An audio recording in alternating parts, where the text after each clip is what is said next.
Hello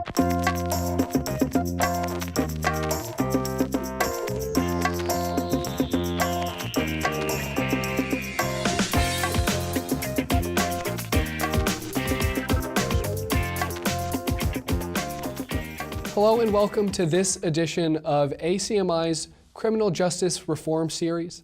I'm Sean Stackhouse, and joining me today is Rahsaan Hall of the Massachusetts ACLU. Rahsaan, thank you so much for being able to join me. Thank you for having me, Sean. So to get started, specifically in the news in Massachusetts, there was a comprehensive criminal justice reform bill that was passed by the House, going through the Senate, but it's a very complicated bill. Before we start getting into some of the historical context that is behind what's happening in Massachusetts, could you start to explain what this bill entails? Sure. Well, actually, it's still two bills. The Senate passed their bill first, and then the House has passed their bill. And now there has been a conference committee assigned with various members of the House and the Senate who will then begin to have a conversation about what the final bill will look like. And so there are a lot of things that are included in this. There have been a lot of separate bills and proposals on criminal law reform that have been bantied about for the last several legislative sessions, and now we've got these two robust packages, and so there are a lot of things included in them. And some of the things that the ACLU and other criminal law reform advocacy organizations are really excited about and are hopeful for. I think the top priority is repeal of mandatory minimum for drug offenses. There are some reforms to solitary confinement. In regards to juvenile justice, there is legislation to raise the age of juvenile jurisdiction. There are decriminalization provisions for certain crimes for both adults and for juveniles. There are provisions to eliminate or substantially reduce fines and fees that are associated with people who have been charged with criminal offenses. There are some provisions to reform pretrial detention or bail, also increasing opportunities for diversion.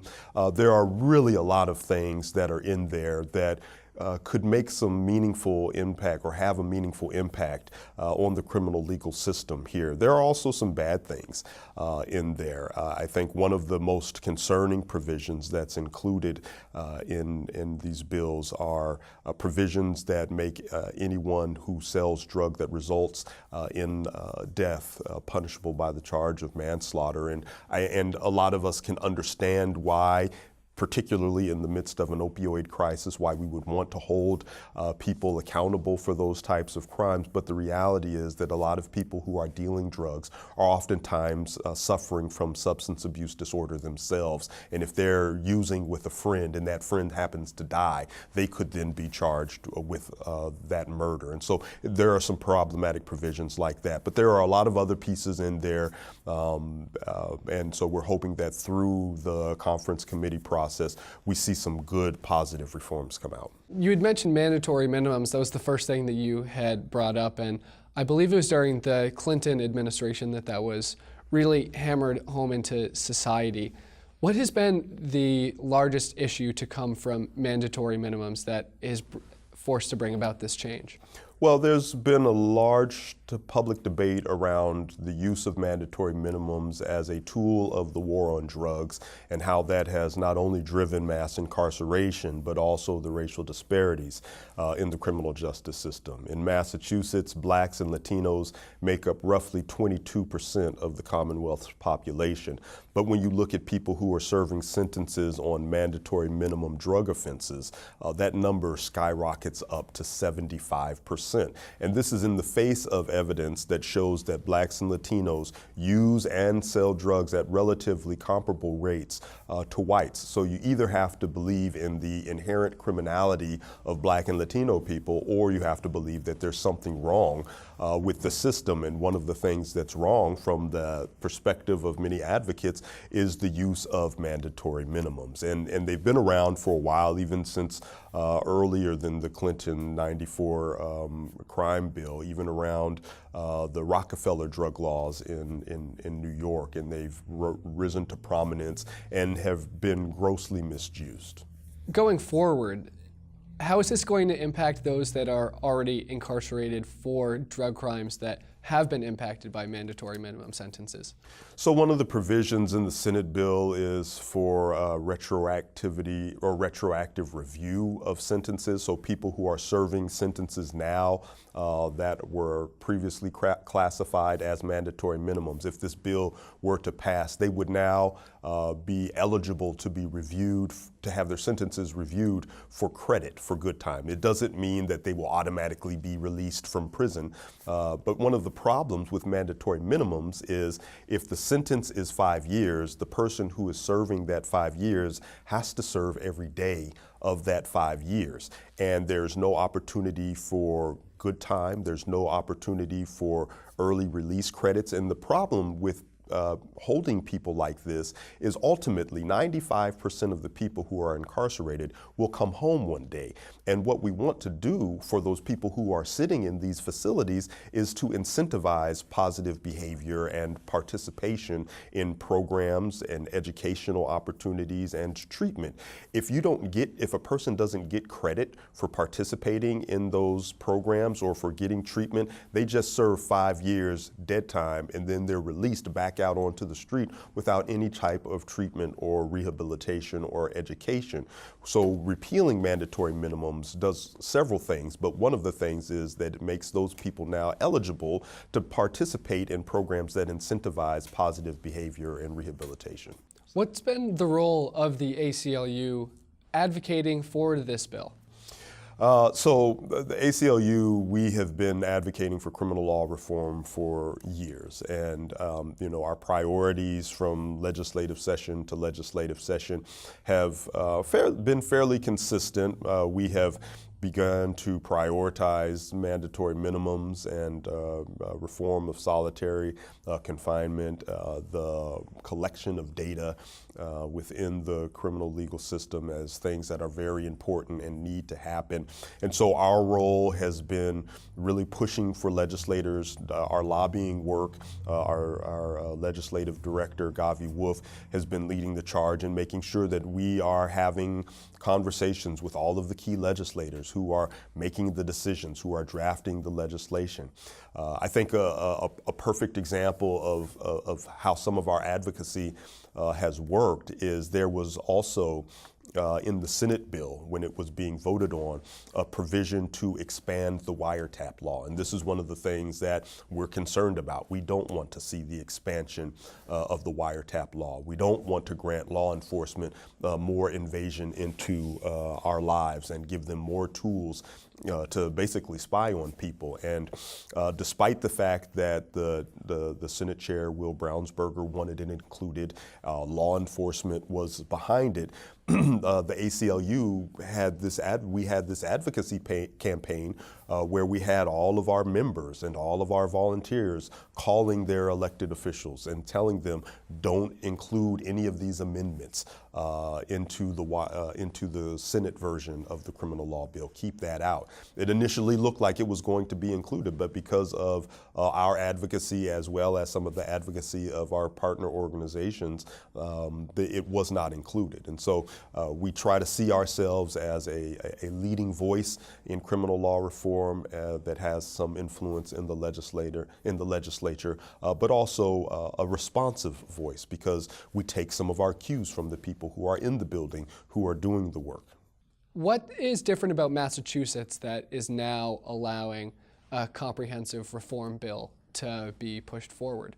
I think in some respects we're a little behind. There are other states that are Republican or conservative states that have really endeavored to lead the charge on reversing the trend of mass incarceration by investing in decarceration.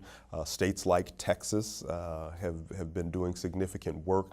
I think a big distinction that many people will draw out is, as it relates to the conversation of mass incarceration, people will say Massachusetts doesn't have a mass incarceration problem. We have the second lowest incarceration rate. We're incarcerating approximately 300 people per 100,000 residents versus a state like Louisiana that has somewhere around 1,200 residents per 100,000.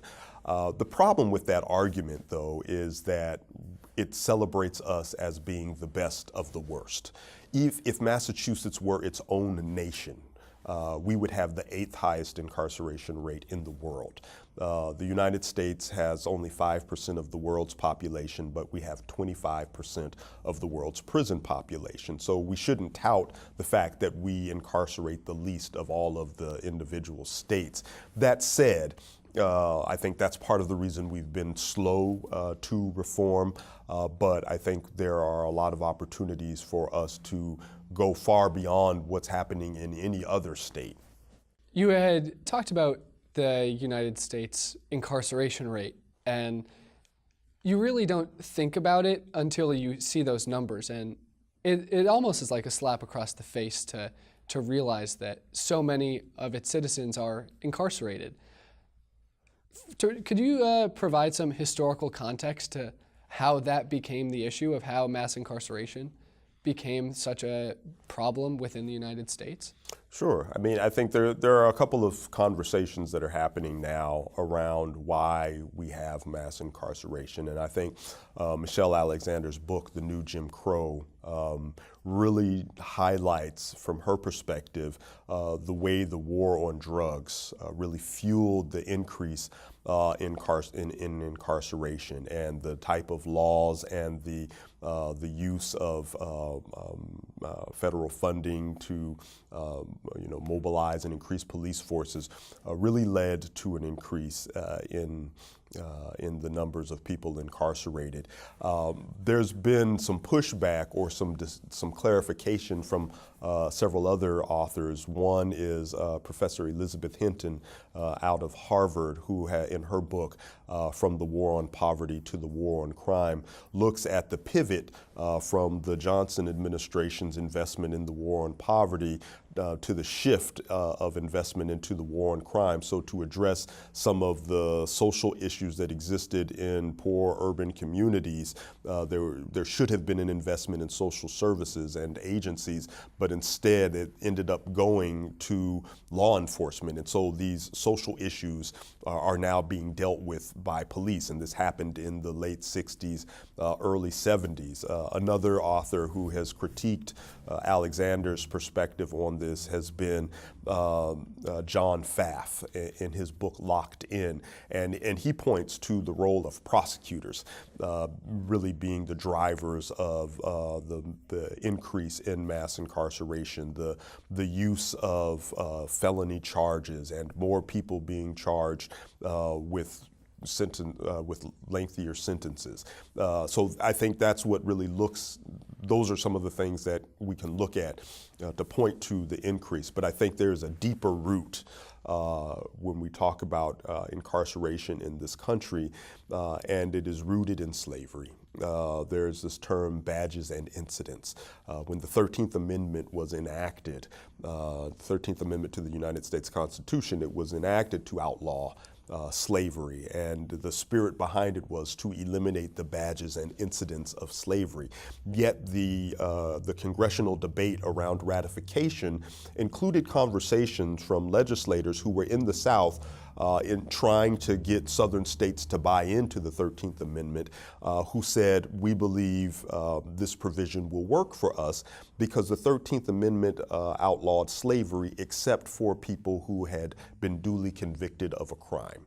And so what you immediately see in the aftermath of the abolition of slavery in the Reconstruction era, and specifically the post-Reconstruction era, is the increase of black codes that criminalized black behavior and black conduct. And so you have Angola Plantation in Louisiana, that was the largest plantation in the state of Louisiana, is now the largest prison in the state of Louisiana. And so there has been this criminalization of black people and black behavior throughout time, whether it was in post-Reconstruction, through Jim Crow, through the war on poverty, the war on crime, through the war on drugs. And so not only have there been this increased insurgence of people being funneled into the system, but there has been an overwhelming gross disparity of black people being shuttled into the system.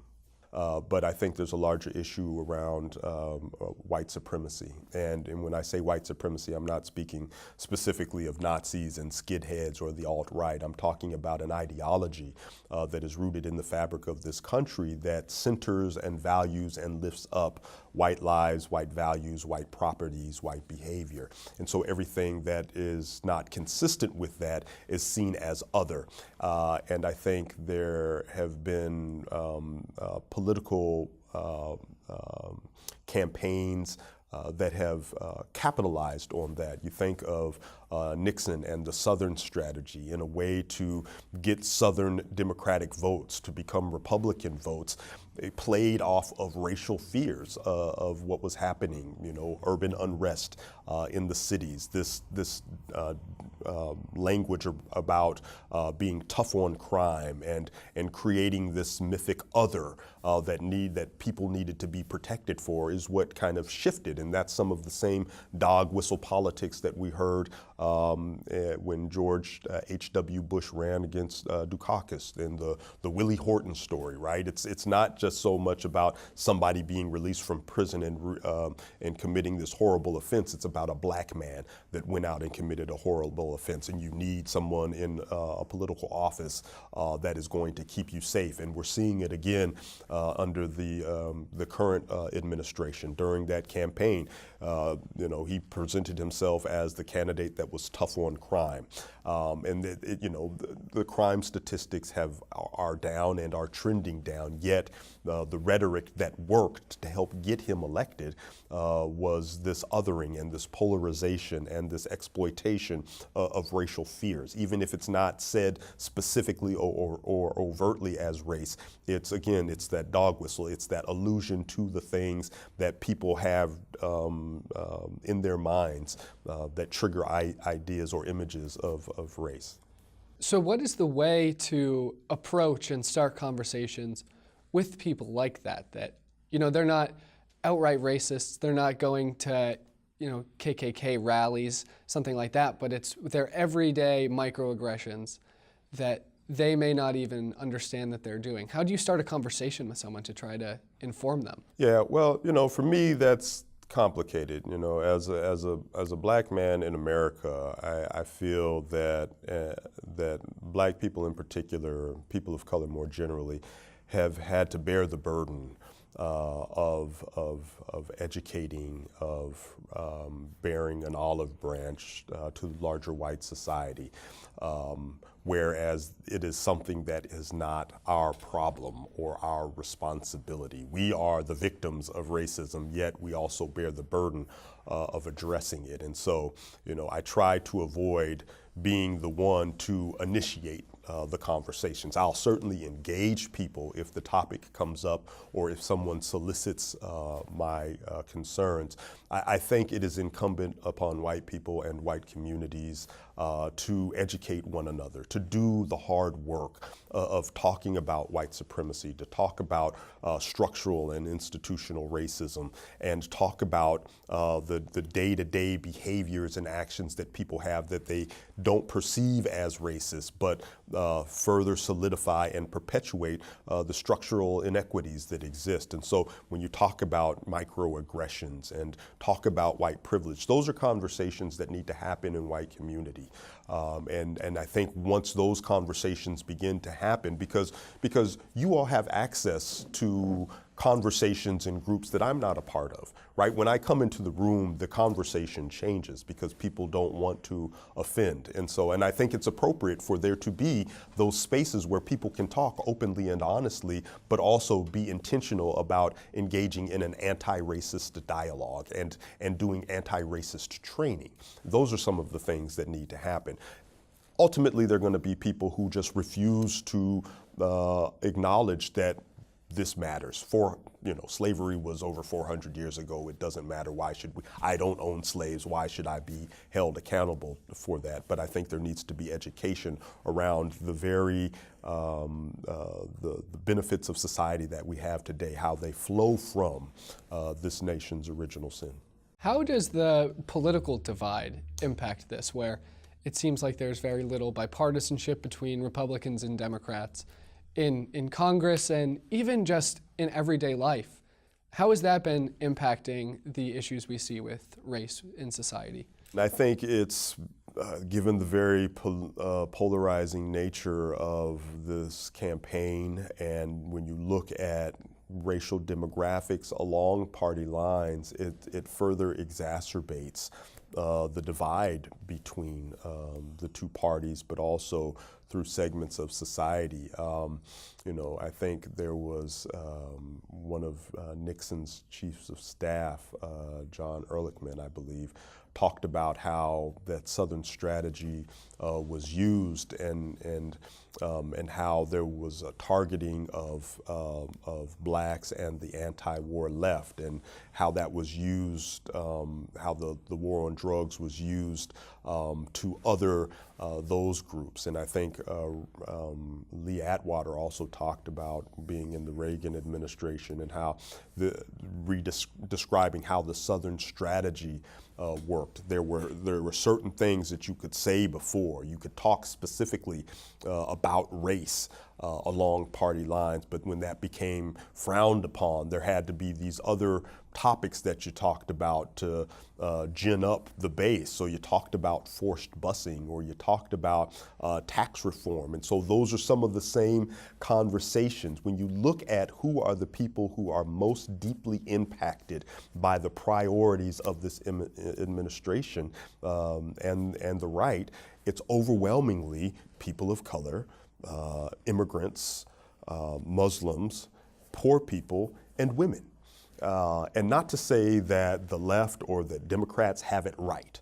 And I think that's what you're starting to see is within the left, there are a lot of people who are saying, we're not talking about the right things. This whole debate over identity politics is very troubling, because there are those within the left who are saying we've abandoned poor white voters, as if those economic issues don't impact poor black and brown people either.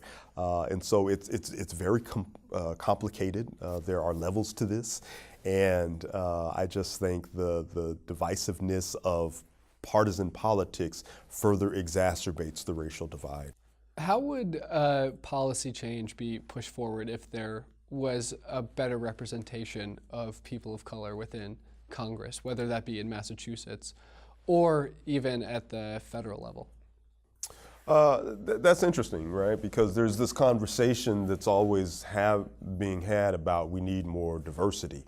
And I push back against the need for diversity's sake. I believe in equity, because you can get people of color to fill positions, but what positions are they filling?